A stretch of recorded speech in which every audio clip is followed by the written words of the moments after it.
Hi friends, Sujata family ಲಾಗ್ಗೆ ಸ್ವಾಗತ. ಇವತ್ತು ಬಂದುಂಡಿ ವಿಶೇಷನ ಅಡುಗೆ ಮಾಡಿದ್ದು ಹೇಳಲಿಕತ್ತೀನಿ ನೋಡ್ರಿ.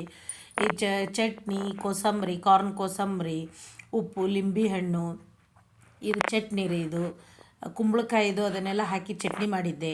ಇದು ಕಾರ್ನ್ ಕೋಸಂಬರಿ ರೀ. ಇದು ತರಕಾರಿ ಅವನ್ನೆಲ್ಲ ಹಾಕ್ಬೇಕಲ್ಲ. ಆಮೇಲೆ ಇದು ಸಾಂಬಾರ ಪಳದೆ ಅಂತೀವಲ್ಲ ಅದು ರೀ ಇದು. ಆಮೇಲೆ ಇದು ಅವ್ರಿಕಾಯಿ ಪಲ್ಯ, ಬೀನ್ಸು, ವಟಾಣಿ ಅವನ್ನೆಲ್ಲ ಹಾಕಿದ್ದು ಒಂದು ಮಿಕ್ಸ್ ಒಂದು ಸ್ವಲ್ಪ ಪಲ್ಯ ಮಾಡಿದ್ದೆ. ಅದನ್ನೊಂದು ಪಲ್ಯ ಮಾಡಿತ್ತು. ಇದು ನವಣಕ್ಕಿ ಪಾಯಸ ರೀ.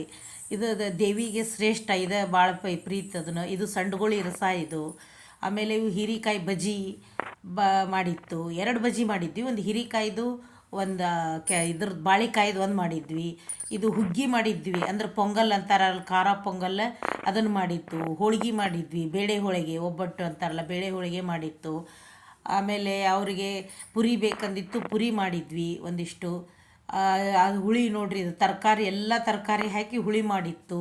ಅನ್ನ, ತುಪ್ಪ ಇಟ್ಟಿದ್ವಿ ಅಲ್ಲೇ ಅನ್ನದೊಳಗೆ ನೈವೇದ್ಯಕ್ಕೆ, ಮತ್ತು ತುಪ್ಪ ಬೇಕಂತಾರಲ್ಲ ತುಪ್ಪ ಇಟ್ಟಿದ್ವಿ. ಈ ಕಡೆ ಆರತಿಗೆ, ಇದು ಆರತಿಗೆ ಮಾಡ್ಬೇಕಲ್ಲ, ಅದನ್ನು ಆರತಿ ಮಾಡಿಟ್ಟಿದ್ವಿ. ಇವನ್ನೆಲ್ಲನೂ ಇದಿಷ್ಟು ಅಡುಗೆ ಮಾಡಿದ್ವಿ. ಇವತ್ತಿಂದು ವಿಡಿಯೋ ನೋಡ್ರಿ, ಇದನ್ನೆಲ್ಲ ಮಾಡಿದ್ವಿ. ನಿನ್ನೆ ಭಾಳ ಇತ್ತು, ಇವತ್ತು ಸ್ವಲ್ಪ ಮಾಡಿತ್ತು. ಇದು ದೇವಿ ಅಲಂಕಾರ ನೋಡ್ರಿ.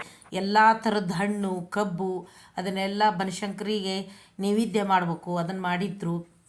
ಆಮೇಲೆ ಇದು ಎಲ್ಲ ಅವ್ರದ್ದು ಸಿಂಹಾಸನ ಇತ್ತು ದೇವಿಗೆ, ಶ್ರೀಚಕ್ರ ಅಲ್ಲೆಲ್ಲನೂ ಇದ್ದದ್ದು ಫೋಟೋ ನೋಡ್ರಿ, ವಿಡಿಯೋ ಇದನ್ನಿಷ್ಟು ದೇವಿ ಅಲಂಕಾರ ಮಾಡಿ ಅಷ್ಟು ಚಂದ ಪೂಜೆ ಮಾಡಿತ್ತು. ಮಸ್ತಾಗಿತ್ತು ಪೂಜೆನೂ. ದೇವಿದಂತ್ರೂ ಶ್ರೀಚಕ್ರದ್ದು ಪೂಜೆ ಮಾಡಿದ್ರೆ ಚಂದಿತ್ತು. ಇದೆಲ್ಲ ಅಡುಗೆ ಮಾಡ್ಕೊಂಡಿದ್ವಿ. ಇಷ್ಟು ಹೇಳಿ ನನ್ನ ನೈವೇದ್ಯನೂ ಬಡಿಸಿದ್ವಿ. ಇಷ್ಟು ಹೇಳಿ ನಾನು ಲಾಗ್ ಮುಗಿಸ್ತೀನಿ.